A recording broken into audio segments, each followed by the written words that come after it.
I hope you didn't hear me just say be held, because it's like, oh my God, it's Valentine's Day, which is, on one hand, really exciting. On the other hand, Bertie just told me, like, I'm guessing that not that many people are going to watch today, because Bertie just told me that Pornhub, which is apparently the biggest porn website, is giving away, what is it, their premium access or something for free. So I'm guessing that, on one hand, as it were, no one's going to be watching, they're going to be doing that. On the other hand, there's going to be queues outside Specsavers by day after tomorrow. I don't know if it's true or not, but, you know, apparently it kind of depletes you of zinc and it affects your, I don't know. Anyway, welcome to the love zone. This is Valentine's Day. This, how does mine not look? I had this big 70s knot. This is the second time in my life I have worn this tie. I got married in this tie. This is my wedding tie.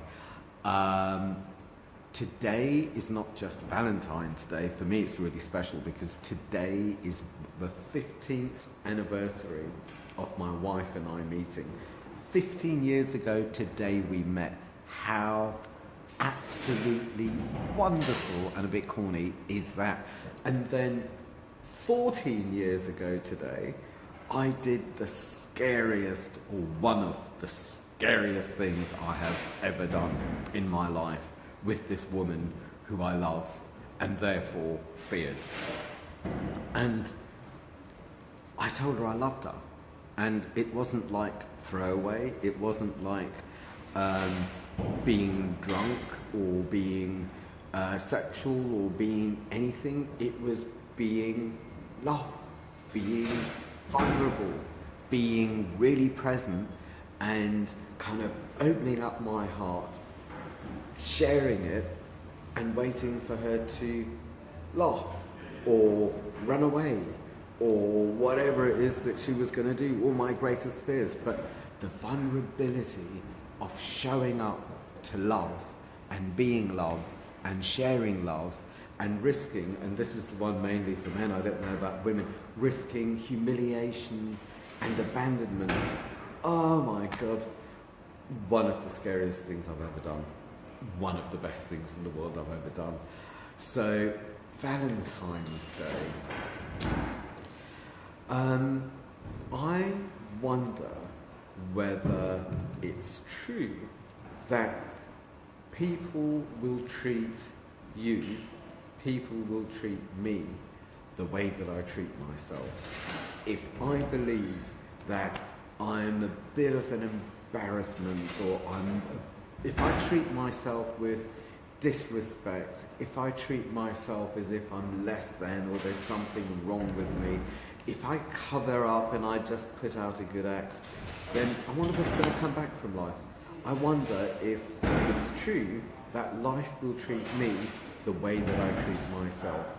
I wonder if it's true that if I feel less than, and then I take myself out into the world kind of at some level apologizing, then when I meet people, rather than being present and being love, I'll be a little bit absent or a little bit apologetic or a little bit fearful, and that's where people will meet me. I wonder if I go out and I'm comfortable and confident and playful, irrespective, if that's the way that I treat myself, if that's where I'm coming from inside, then I'll attract people who are on a similar vibe, who want to hang out and want to play and, you know, are comfortable with that kind of thing. I wonder if I have that much power. In fact, I kind of think, I believe I have that much power, but it's not that easy for me to know myself. So earlier on today we did a webinar this morning on love. It was my first webinar purely about love, and it was very interesting to speak to the guys about who we've been attracting, what we've been attracting, how to do it right, how to be me right, how to engage with a partner, how to have a girlfriend or a boyfriend or whatever it is, and how to just move on with that part of life. And one of the things that we touched on very strongly is oh my God, the number of times I've heard this, when a man is in the presence of a beautiful woman, or a woman that he feels is beautiful, or a powerful woman, or whatever it is, what type of goddess woman or whatever it is that they like, suddenly the man treats himself like he's less than, diminishes, and might become a scared little boy, or subservient, or, treats himself like he is not worthy of. Now, if I'm with a beautiful woman, or if I'm with a wonderful man, it doesn't even have to be a romantic thing. If I'm with someone and I think, man, you are great, if I can meet them with my own power, with my own passion, with my love, rather than with my lack and with my fear, then surely they'll meet me back with that lack. I guess it's two things. The most attractive and the most famous people I have known and worked with have so often said, my God, it's lonely. Yes, everyone wants to know me. Yes, everyone wants a piece of me. No one's going to feel that they're good enough to just hang out. And where does that leave me? On my own. So I guess what I'm saying is, step into your power and step into your love. Be the love and share the love, where it's so often the case that it's like, this is brilliant, I'm with this, oh my God, okay, before I'm rejected by her, I will reject myself. Before she can see through me, I'll just be this small thing that she's not going to harm, and play it that way, so at least I get a little bit of attention, then I'll go away and I can self-loathe later. Be the love and share the love. When I treat myself with respect, I find that people respect me. When I treat myself like I'm a bumbling buffoon, then at some level I will put out to the world, prove me that I'm right, that I'm the bumbling buffoon. Another thing we talked about today was how not to make a mummy out of a girlfriend or a wife, out of a partner. And to be specific about that one, a lot of couples that I have worked with, they will basically need to know everything that's going on, and they'll use each other like the one basket that they put all their eggs in. With you, I can be safe. With you, I can debrief everything. With you, the example I used was like when mummy picks up little Tommy from school and says, so little Tommy, what did you do today? Well, I played with Johnny, but Lucy didn't want to play with me, and then we did maths, and so got in. It's like a boring debrief, and it's the little boy telling the mother. Who cares whether it's for the little boy's sake or the mother's sake, but it's that dynamic. And I've come across that so much with my work with couples especially, it's like, well, we've become like parent and child. Everything is debriefed. Everything's a little bit boring, rather than I will take that debrief. If I need to debrief about what happened at work, then maybe I'll take it to my friend, or I'll take it to my therapist, or I'll take it to my men's group. If I need to debrief about something I'm scared of, or angry of, or whatever it is that I'm holding, do I really want to take all of that to my partner, and it's all about debriefing and what's going on and stuff like that? Or can I deal with that somewhere else and just be present and spontaneous and potent and powerful and sexual and playful and whatever it is there's space for beyond the chores, the children and the debrief with my partner? So what I said is the way that my friends love my wife, which is handy. And whenever they come, it's like whenever they come to, I live quite near the forest, come to pick me up to go to the forest, and they always ask her along, and she basically says, as much as she might want to come, no, I'm not going to come with you, because I know that you need bloke time, and I know I'm going to get Kenny back better. So when I go out We get to part. She can very easily say, no, don't go, it's not fair, we don't see each other enough, no.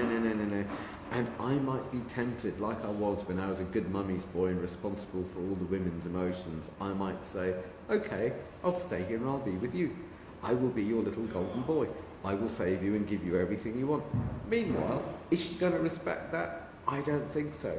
This is where I say, look, I need some space, I need to go out with my friends, and she'll go, don't go. And then when they're here, she'll go, thank God you're going to take him. I think he needs some space, and I know I'll get him back better.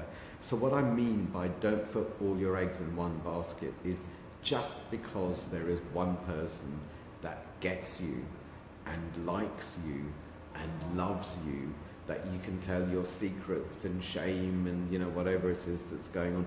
Don't just use that person as the dumping ground. It's the same as when people go to, cocktail parties or networking or whatever it is, that they will find one person who also looks a bit lonely, lost and, just scared. And it's like, okay, we'll stick together and we'll survive this. It's not about sticking together and surviving. I think it would be so much healthier to have a community and grow the community of the people that you like and love, the people that you want to be like, and then you've got the part that you wish to share with your partner in your sacred time. It could be date night, it could be the only couple of hours that you have without the kids, without work and without chores, but make that time sacred and have the courage to die to the love. It's very easy it was very easy for me to know how to love people and to just keep giving the love and maybe meeting their needs. There's some second guessing and enmeshment and all of that can come into it, but that's another issue. So easy to just give the love. When I used to give love like that, I was such a control freak. I was totally in control because I was giving. I had no needs, I wasn't receiving, I felt a little empty at times, safe, but empty at times, out of flow, but yeah, it was control. The big way that I died to love and I started feeling and taking part in love is when I allowed myself to start receiving it. When I allowed myself to love myself, and when I allowed other people to love me, knowing that I might be chucked. One of my core beliefs, way back then, is if I'm contributing something to this relationship, or if I'm contributing something to this community, this group of friends, whatever it is, then they need me, and they're not going anywhere. Then they need me because I'm providing something. They need me. Whoopsie, we're at the RSA, that's the Great Room. The Great Room is great. I should stick a link in the artwork on there. It's outrageous. The RSA is one of my favourite places. I so believe in what... Actually, I'll tell you what. Last week, I gave a talk at the RSA. Bertie filmed it. So I'm going to ask Bertie to stick my latest newsletter that was out on Monday, which is all about love, all about relationships, everything about finding love, keeping love, growing love, and all the issues, as well as some exercises. That's going to be stuck at the bottom of this, so you have the newsletter with all the spiel, and you've got stuff you can work with, including the RSA talk last week. Anyway, I was going on about being love and receiving love. So I believed that if I get out of control, and maybe if people notice that I'm actually receiving something, not necessarily taking, but receiving something, which is vulnerable, like I say, providing, giving, fixing, sharing, taking care in that way, well, that's an indispensable role to play, and I'm not going to be chucked and unvaluable. If I'm receiving and I'm not giving like that, then people might think, well, wait a minute, we don't need him. We don't have to have him. He's costing something, blah, blah, blah. But the whole thing is like, people will then be with me because they want to be with me rather than they want whatever it is I provide to them. So that means that I needed to get out of control, and I needed to enter intimate relationships where it's a two-way street. I'm not just giving and sharing, but I'm receiving. And it was the receiving that was really vulnerable. And it's in the receiving that I kind of got to see that there are some people that I would feel drained after being with, and there were some people that I'd feel energized after being with. And then it's like, well, wait a minute, what's that about? And it seemed that the ones that I was energized by are the ones that I was more intimate with. We met, we had boundaries. A boundary is a very intimate place to meet because it means this is where we're meeting now, these are the rules, it's intimate, and it could shift at any stage. Where the way that I used to be was no boundaries. Let's pretend it's access all areas. Let's pretend we're really close and everything's fine. Let's not talk about anything. Let there not be intimacy. Let there be second guessing. And let's, play the game of fine, you're okay, I'm okay, I'll give you this, I'll say that. And it's all very light with no depth and actually quite empty and quite lonely. So I needed to learn to meet at these intimate boundaries and renegotiate the boundaries, be clear about my own needs in my life and in relationship, own those needs rather than getting someone else to meet those needs or manipulating someone to meet those needs, own those needs and get them met, and allow other people to own their needs and get them met rather than fine. So present and connected rather than second guessing, receiving rather than only giving, the intimacy of it and the way that I treat myself. So it's not just, oh my God, beautiful woman, I'm going to be a little boy. It's, who am I here? And can I look this woman in the eye rather than, look up at her on a pedestal and be me, be my love. It's not just so many blokes that I have worked with, some really handsome, fit. A lot of blokes these days really put a lot of effort into the way they look and how big their muscles are and how much money or status they have or whatever. So many blokes at the end of the day, or maybe the end of 3 or 4 years, or the end of a whole decade of really concentrating on how they look, they've come to me and said, do you know what? The real women, they don't care. All that effort into looking good and playing the role, they don't care. What they care about is the quality of who I am, who I really am inside, and how I show myself. All of that other stuff, kind of maybe it's an opener and it's a bit attractive in the beginning, but I guess adults live beyond this, beyond the wrapping. Also, it's really hilarious the way I've seen so many of my friends go for the hottie and think that for some reason that hottie is going to be a hottie in 50 years. Well, of course that person's going to grow in depth and beauty and all of that kind of stuff. That's the soul, that's the spirit. But we age. My face is beginning, I used to have a bigger smile. I think my face is dropping a bit and I'm shrinking. It's just horrible. It's horrible. So it's like, enter into relationships of love rather than relationships of status, because other people will think that I'm okay to hang out and I'm going to have an elevated status in the community. It's like heart to heart, soul to soul, person to person, with the essence of who you are rather than the packaging and the act. I'm bimbling. What did I mean to... Let's go back to Pornland. Pornhub. I must admit that I haven't checked out Pornhub. I guess I should. I mean, who can resist?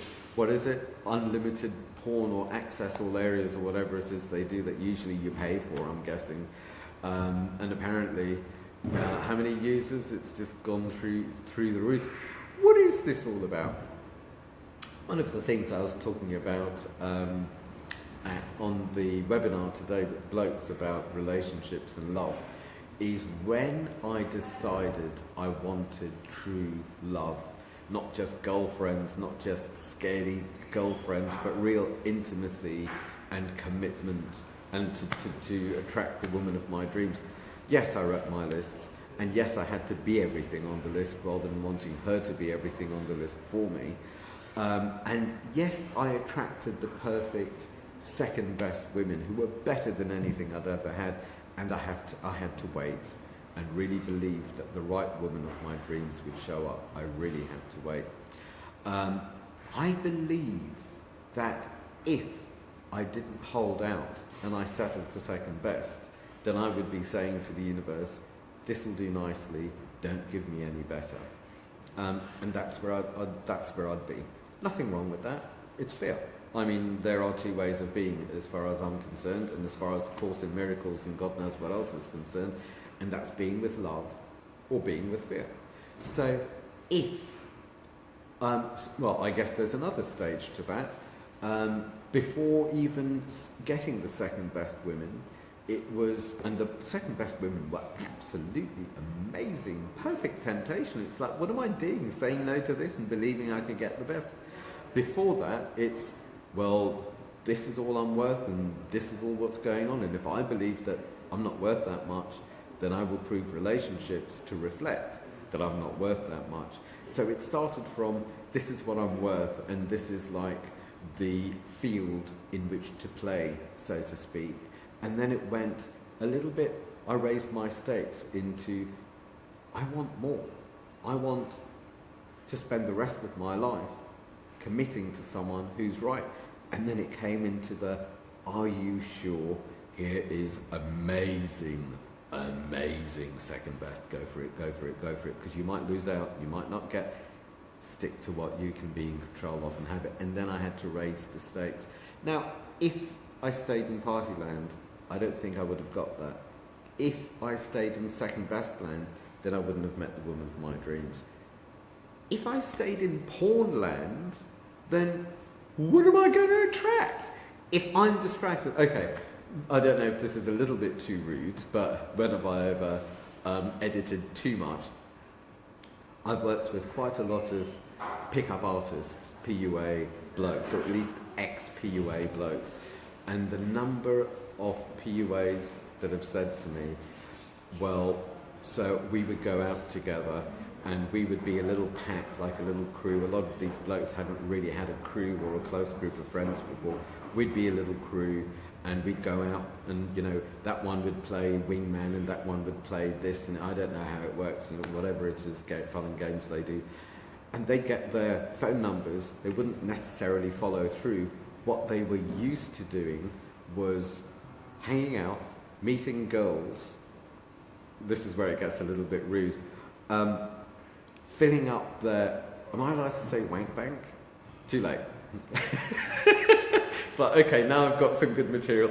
Rush home and do all of that and do the porn thing. So it's like, do you want porn? Do you want a person? Do you want a sex object? Do you want a girl?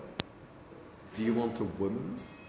Are you willing to be man enough so the man in you can meet the woman in someone else, and you can be there and be present together and hold that energy and allow her to open up to you and allow yourself to open up to her?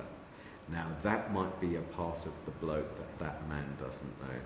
If that's the case, go do some voice dialogue or go and do some work to find that man in you who can take care of the scared child and take care of the, am I allowed to say wank addict?